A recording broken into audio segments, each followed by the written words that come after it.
नमस्कार। RJ रोहिका Sharma channel में आप सभी का स्वागत है। आज की हमारी कहानी का नाम है तेरिया चरित्र, जिसका ये पार्ट 2 है। इसके लेखक हैं मुंशी प्रेमचंद्र जी।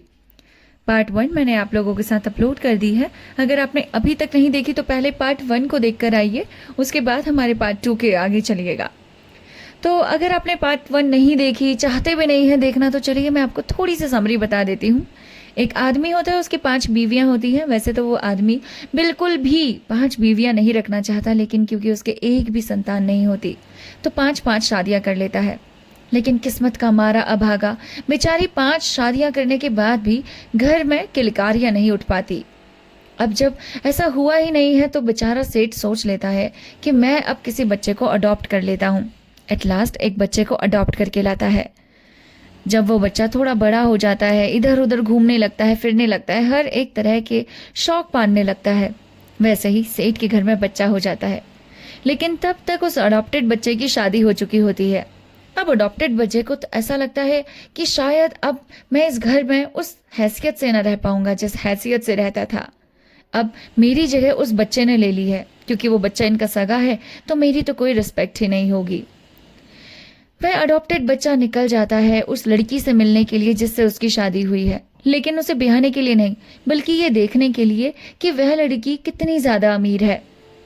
अगर ज्यादा अमीरी की आदत उसे होगी तो वो अडॉप्टेड लड़का उस लड़की को छोड़ देगा। जब पहुंचता है तो पता चलता है कि तो लड़की तो भाई बहुत ज्यादा ऐशो आराम में पली हुई है।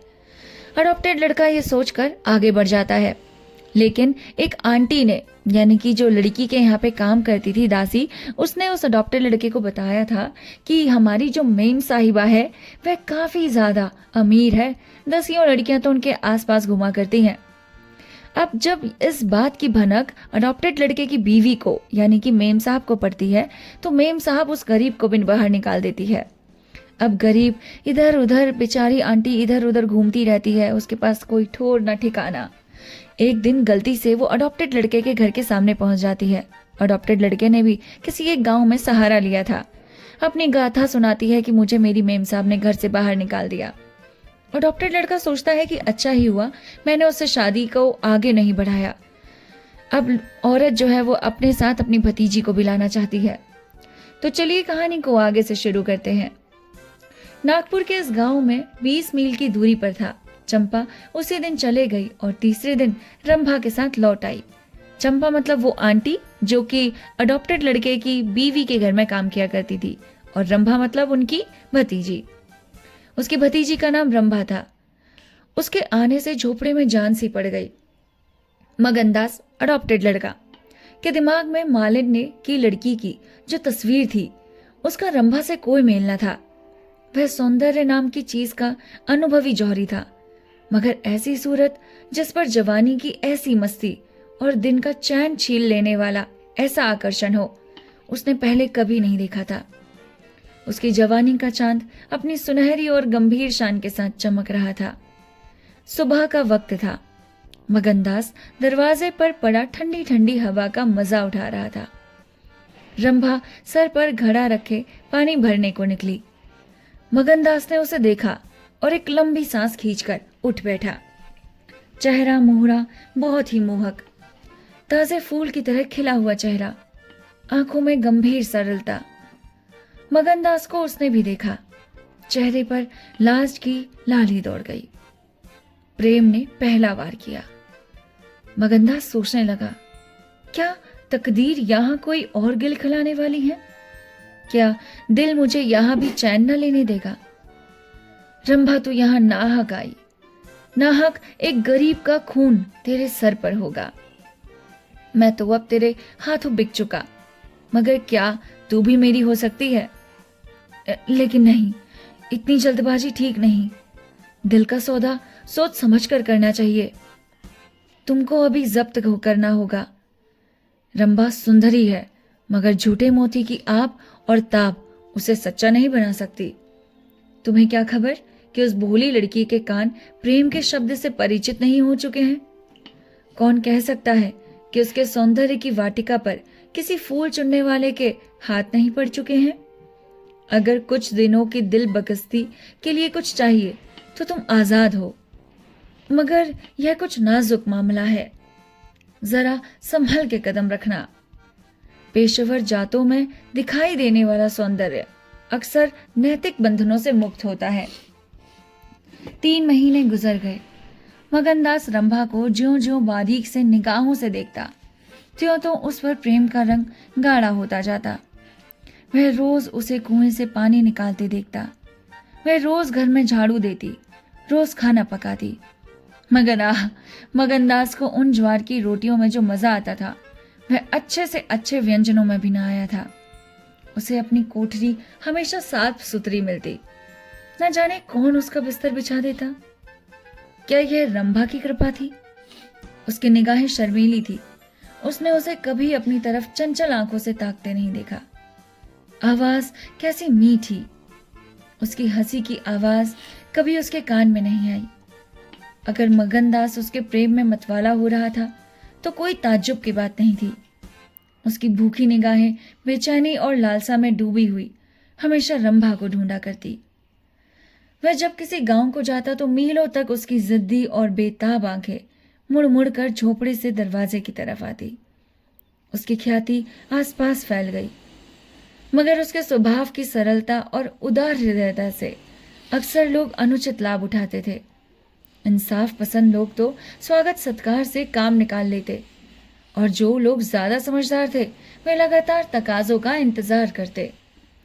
चूंकि मगनदास इस फन को बिल्कुल नहीं जानता था, बावजूद दिन रात की दौड़ धूप के गरीबी से उसका गला न छूटता।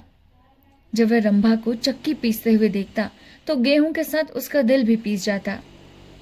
वह कुएं से पानी निकालती तो उसका कलेजा निकल आता। जब वह पड़ोस की औरतों के कपड़े सीती तो कपड़ों के साथ मगनदास का दिल छिद जाता। मगर कुछ बस था ना काबू। मगनदास की हृदय भेदी दृष्टि तो इसमें कोई संदेह नहीं था कि उसके प्रेम का आकर्षण बिल्कुल बेअसर नहीं है, वरना रंभा की उन वफा से भरी हुई खातिरदारियों की तुक वह कैसे बिठाता।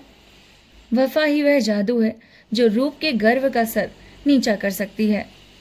मगर प्रेमिका के दिल में बैठने का मद्दा उसमें बहुत कम था।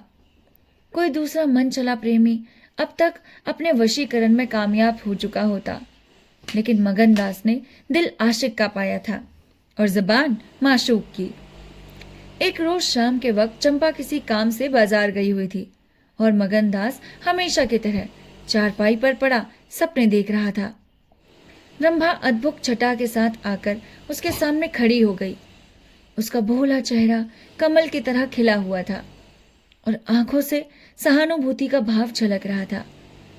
मगनदास ने उसकी तरफ पहले आश्चर्य और फिर प्रेम की निगाहों से देखा और दिल पर जोर डालकर बोला, आओ रंभा, तुम्हें देखने को बहुत दिन से तांखें तरस रही थी।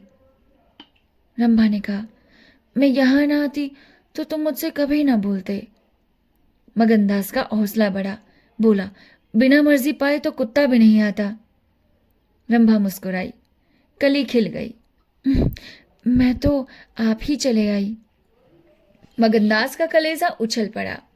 उसने हिम्मत करके रंभा का हाथ पकड़ लिया और भावावेश से कांपती हुई आवाज में बोला, नहीं रंभा, ऐसा नहीं है, यह मेरी महीनों की तपस्या का फल है। मगनदास ने बेताब होकर उसे गले लगा लिया। जब वह चलने लगी तो अपने प्रेमी की ओर भरी दृष्टि से देखकर बोली, अब ये प्रीत हमको निभानी होगी। पौ फटने के वक्त जब सूर्य देवता के आवागमन की तैयारियां हो रही थी, मगनदास की आंखें खुली। रंभा आटा पीस रही थी।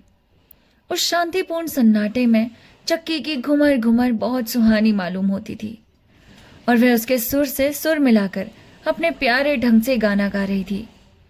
झुलनिया मोरी पानी में गिरी, मैं जानू पिया मोको मन हो, उल्टी मनावन मोको पड़ी, झुलनिया मोरी पानी में गिरी। साल भर गुजर गया। मगनदास की मोहब्बत और रंभा के सलीके ना मिलकर उस वीरान झोपड़े को कुंज बाग बना दिया। अब वहां गायें थी, फूलों की क्यारियां थी और कई देहाती ढंग के मोड़े थे। सुख सुविधा की अनेक चीजें दिखाई पड़ती थी। एक रोज सुबह के वक्त मगनदास कहीं जाने के लिए तैयार हो रहा था कि एक संभ्रांत व्यक्ति अंग्रेजी पोशाक पहने उसे ढूंढता हुआ आ पहुंचा और देखते ही दौड़कर गले से लिपट गया। मगनदास और वह दोनों एक साथ पढ़ा करते थे। अब वह वकील हो गया था। मगनदास ने भी अब पहचाना और कुछ झेपता हुआ कुछ झिझकता हुआ उसे गले लिपट गया। थोड़ी देर तक दोनों दोस्त बातें करते रहे। क्या बातें थी, घटनाओं और संयोगों की एक लंबी कहानी। कई महीने हुए सेठ लगन का छोटा बच्चा चेचक की नजर हो गया। सेठ जी ने दुख के मारे आत्महत्या कर ली और अब मगनदास सारी जायदाद, कोठी इलाके और मकानों का एक छत्र स्वामी था। सेठानियों में आपसी झगड़े हो रहे थे। कर्मचारियों ने गबन को अपना ढंग बना रखा था। बड़ी सेठानियों से बुलाने के लिए खुद आने को तैयार थी, मगर वकील साहब ने उन्हें रोका था। तब मगनदास ने मुस्कुरा कर पूछा, तुम्हें क्यों कर मालूम हुआ कि मैं यहाँ हूँ? तो वकील साहब ने कहा, महीने भर से तुम्हारी टोह में हूं। सेठ मक्खन लाल ने अता पता बतलाया। तुम दिल्ली पहुंचे और मैंने अपने महीने भर का बिल पेश किया। रंभा अधीर हो रही थी। यह कौन है? इसमें क्या बातें हो रही हैं? 10 बजते बजते वकील साहब मगनदास के एक हफ्ते के अंदर आने का वादा लेकर विदा हुए। उसी वक्त रंभा आ पहुंची और पूछने लगी, ये कौन थे? इनका तुमसे क्या काम था? मगनदास ने कहा, यमराज का दूत। क्या आप शकुन बकते हो? नहीं नहीं रंभा, यह अशगुन नहीं है। सचमुच मेरी मौत का दूत था। मेरी खुशियों के बाग को रौंदने वाला, मेरी हरी भरी खेती को उजाड़ने वाला। रंभा, मैंने तुम्हारे साथ दगा की है। मैंने तुम्हें अपने फरेब के जाल में फंसाया है। मुझे माफ कर दो। मोहब्बत ने मुझसे यह सब करवाया। मैं मगन सिंह ठाकुर नहीं, मैं सेठ लगनदास का बेटा और सेठ मक्खनलाल का दामाद हूं। मगनदास को डर था कि रंभा यह सुनते ही चौंक जाएगी और शायद उसे जालिम दगाबाज कहने लगे, मगर उसका यह ख्याल गलत निकला। रंभा ने आंखों में आंसू भरकर सिर्फ इतना कहा, तो क्या तुम मुझे छोड़कर चले जाओगे? मगनदास ने उसे गले लगाकर कहा, हाँ। क्यों? इसलिए कि इंदिरा बहुत होशियार, सुंदर और धनी है। मैं तुम्हें न छोड़ूंगी। कभी इंदिरा की लौंडी थी, अब उसकी सौत बनूंगी। तुम जितनी मेरी मोहब्बत करोगे उतनी इंदिरा की तो ना करोगे। क्यों? मगनदास इस भोलेपन पर मतवाला हो गया। बोला, अब इंदिरा तुम्हारी लौंडी बनेगी, मगर सुनता हूं वह बहुत सुंदर है। कहीं मैं उसकी सूरत पर लुभा ना जाऊं। मर्दों का हाल तुम नहीं जानती, मुझे अपने से ही डर लगता है। रंभा ने विश्वास भरी आंखों से देखकर कहा, क्या तुम भी ऐसा करोगे? जो जी में आए करना, मैं तुम्हें ना छोड़ूंगी। इंदिरा रानी बनी, मैं लौंडी बनूंगी। क्या इतने पर भी मुझे छोड़ दोगे? मगनदास की आंखें डबडबा गई। बोला, प्यारी, मैंने फैसला कर लिया है कि दिल्ली ना जाऊंगा। यह तो मैं कह ही नहीं पाया कि सेठ जी का स्वर्गावास हो गया। बच्चा उनसे पहले ही चल बसा। अफसोस, सेठ जी के आखिरी दर्शन भी ना कर सका। अपना बाप भी इतनी मोहब्बत नहीं कर सकता। उन्होंने मुझे अपना वारिस बनाया है। वकील साहब कहते थे कि सेठानियों में अनबन है, नौकर चाकर लूट मार मचा रहे हैं। वहाँ का ये हाल है और मेरा दिल वहाँ जाने पर राजी नहीं होता। दिल तो यहाँ है, वहाँ कौन जाए? रंभा जरा देर सोचती रही, फिर बोली, तो मैं तुम्हें छोड़ दूंगी। इतने दिन तुम्हारे साथ रही, जिंदगी का सुख लूटा। अब जब तक जीऊंगी इस सुख का ध्यान करती रहूंगी। मगर तुम मुझे भूल तो ना जाओगे? साल में एक बार देख लिया करना, इसी झोपड़े में आकर। मगनदास ने बहुत रोका, मगर आंसू ना रुक सके। बोले, रंभा ऐसी बातें ना करो, कलेजा बैठा जाता है। मैं तुम्हें छोड़ नहीं सकता। इसलिए नहीं कि तुम्हारे ऊपर कोई एहसान है, तुम्हारी खातिर नहीं, अपने खातिर। वह शांति, वह प्रेम, वह आनंद जो यहाँ मुझे मिलता है, कहीं नहीं मिल सकता। जिंदगी के साथ जिंदगी बसर हो खुशी से, यही मनुष्य के जीवन का लक्ष्य है। मुझे ईश्वर ने ये खुशी यहाँ दे रखी है तो मैं उसे क्यों छोड़ूं? धन दौलत को मेरा सलाम है, मुझे उसकी हवस नहीं। रंभा फिर गंभीर स्वर में बोली, मैं तुम्हारे पाँव की बेड़ी ना बनूंगी, चाहे तुम अभी मुझे ना छोड़ो, लेकिन थोड़े दिनों में तुम्हारी ये मोहब्बत ना रहेगी। मगनदास को कौड़ा लगा, जोश से बोला, तुम्हारे सिवाय इस दिल में अब कोई और जगह नहीं पा सकता। रात ज्यादा हो गई थी, अष्टमी का चांद सोने जा रहा था। दोपहर के कमल की तरह साफ आसमान में सितारे खिले हुए थे। किसी खेत के रखवाले की बांसुरी की आवाज, जैसे दूरी ने तासीर, सन्नाटे व सुरीलापन और अंधेरे ने आत्मिकता का आकर्षण दिया था, कानों में आ जा रही थी, जैसे कोई पवित्र आत्मा नदी के किनारे बैठी हुई पानी की लहरों से या दूसरे किनारे के खामोश और अपनी तरफ खींचने वाले पेड़ों से अपनी जिंदगी की गम की कहानी सुना रही है। मगनदास सो गया, मगर रंभा की आंखों में नींद न आई। सुबह हुई तो मगनदास उठा और रंभा को पुचकारने लगा, मगर रंभा रात को ही अपनी चाची के साथ वहां से चली आई। मगनदास को उस मकान में दरो दीवार और एक मनहूसियत सी छाई हुई मालूम हुई, जैसे घर की जान निकल गई हो। वह घबरा कर उस कोठरी में गया जहां रंभा रोज चक्की पीसती थी, मगर अफसोस आज चक्की एकदम निश्चल थी। फिर वही कुएं की तरफ दौड़ा, लेकिन मालूम हुआ कुएं में उसे निगल जाने के लिए अपना मुंह खोल दिया हो। तो वह बच्चों की तरह चीख उठा, रोता हुआ फिर उसी झोपड़ी में आया जहां कल रात तक प्रेम का वास था। मगर उस वक्त वह शोक का घर बना हुआ था। जरा आंसू थमे तो उसने घर में चारों तरफ निगाह दौड़ाई। रंभा की साड़ी अरगनी पड़ी हुई थी। एक पिटारी में वह कंगन रखा हुआ था जो मगनदास ने उसे दिया था। बर्तन सब रखे थे, साफ सुथरे। मगनदास सोचने लगा, रंभा, तूने रात को कहा था मैं तुम्हें छोड़ दूंगी। क्या तूने वो बात दिल से कही थी? मैंने तो समझा था तू दिल लगी कर रही है, नहीं तो तुझे कलेजे में छिपा लेता। मैं तो तेरे लिए सब कुछ छोड़े बैठा था, तेरा प्रेम मेरे लिए सब कुछ था। मैं यूं बेचैन हूं, क्या तू बेचैन नहीं? हाय, तू रो रही है, मुझे यकीन है कि तू अब भी लौट आएगी। फिर सजीव कल्पनाओं का एक जगमग उठ के सामने आया। वे नाजुक अदाएं, वे मतवाली आंखें, वे भोली भाली बातें, वे अपने को भूली सी मेहरबानियां, वे जीवनदायी मुस्कान, वे आशिकों जैसी दिल जोइया, वह प्रेम का नशा, हमेशा खिला रहने वाला चेहरा, वह लचक लचक कर कुएं से पानी लाना, वह इंतजार की सूरत, वह मस्ती से भरी हुई बेचैनी, ये सब तस्वीरें उसकी निगाहों के सामने हमर तरनाक बेताबी के साथ फिरने लगी। मगनदास ने एक ठंडी सांस ली और आंसुओं और दर्द की उमड़ती हुई नदी को मर्दाना जब्त से रोक कर खड़ा हुआ। नागपुर जाने का पक्का फैसला हो गया। तकिए के नीचे से संदूक की कुंजी उठाई तो कागज का एक टुकड़ा निकल आया। यह रंभा की विदा की चिट्ठी थी। लिखा था, प्यारे, मैं बहुत रो रही हूँ, मेरे पैर नहीं उठते, मगर मेरा जाना जरूरी है। तुम्हें जगाऊंगी तो तुम जाने ना दोगे। कैसे जाऊं, अपने प्यारे पति को कैसे छोड़ूं? किस्मत मुझसे यह आनंद का घर छुड़वा रही है। मुझे बेवफा ना कहना, मैं तुमसे फिर कभी मिलूंगी। मैं जानती हूँ कि तुमने मेरे लिए ये सब कुछ त्याग दिया, मगर तुम्हारे लिए जिंदगी में बहुत कुछ उम्मीदें हैं। मैं अपनी मोहब्बत की धुन में तुम्हें उन उम्मीदों से क्यों दूर रखूं?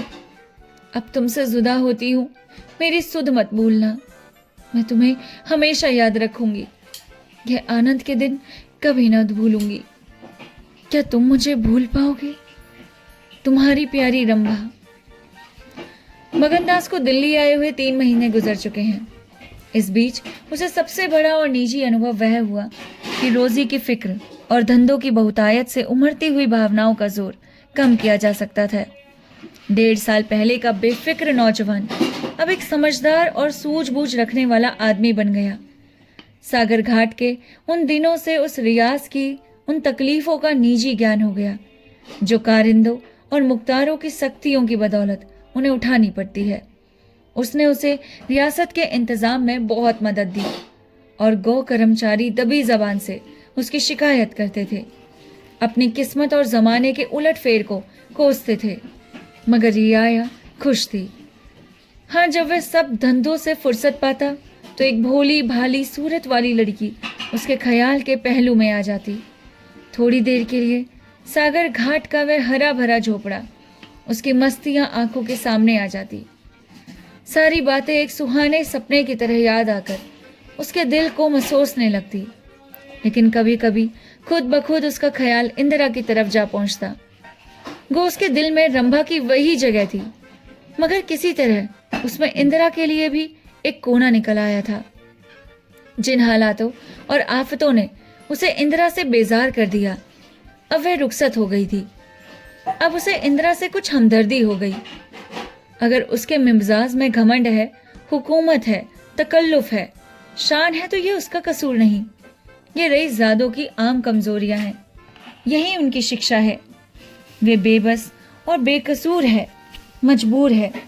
इन बदते हुए और संतुलित भावों के साथ वहां जहां वह बेचैनी के साथ रंभा के साथ यादें को ताज़ा किया करता था, वहां इंदिरा का स्वागत करने और उसे अपने दिल में जगह देने के लिए तैयार था। वह दिन दूर नहीं था जब वह यह सब कुछ सोच रहा था, जब उसे उस आजमाइश का सामना करना पड़ेगा। उसके कई आत्मीय आमिराना शान शौकत के साथ इंदिरा को विदा कराने के लिए नागपुर गए हुए थे। मगनदास की तबीयत आज तरह तरह के भावों के कारण, जिनमें प्रतीक्षा और मिलन की उत्कंठा विशेष थी, उचाट सी हो रही थी। जब कोई नौकर आता तो वो संभल बैठता कि शायद इंदिरा आ पहुंची है। आखिर शाम के वक्त जब दिन और रात गले मिल रहे थे, जनान खाने में जोर शोर से गाने की आवाजें आ रही थी। उस समय उसे लगा कि शायद अब तो इंदिरा आ ही गई है। खुले हुए हवादार सहन में चांदनी छिटकी हुई थी। रात के 10 बज गए। वह चांदनी जिसमें नशा है, आरजू है और खिंचाव है। गमले में खिले हुए गुलाब और चंपा के फूल चांद की सुनहरी रोशनी में ज्यादा गंभीर और खामोश नजर आते थे। मगनदास इंदिरा से मिलने के लिए चला। उसके दिल से लालसाएं जरूर थी, मगर एक पीड़ा भी थी। दर्शन की उत्कंठा थी, मगर प्यास से खोली। मोहब्बत नहीं, प्राणों के खिंचाव थे जो उसे खींचे ले आते। उसके दिल में बैठी हुई रंभा शायद बार बार निकलने की कोशिश कर रही थी, इसलिए दिल में धड़कन हो रही थी। वह सोने के कमरे में पहुंचा। रेशमी पर्दा पड़ा हुआ था। उसने पर्दा उठा दिया। अंदर एक औरत सफेद साड़ी पहने खड़ी थी। हाथ में चंद खूबसूरत चूड़ियों के सिवा उसके बदन पर एक जेवर भी ना था। जो ही पर्दा उठा और मगनदास ने अंदर कदम रखा, वह मुस्कुराती हुई उसकी तरफ बढ़ी। मगनदास ने उसे देखा और चकित होकर बोला, रंभा, और दोनों प्रेमो वेश से लिपट गए।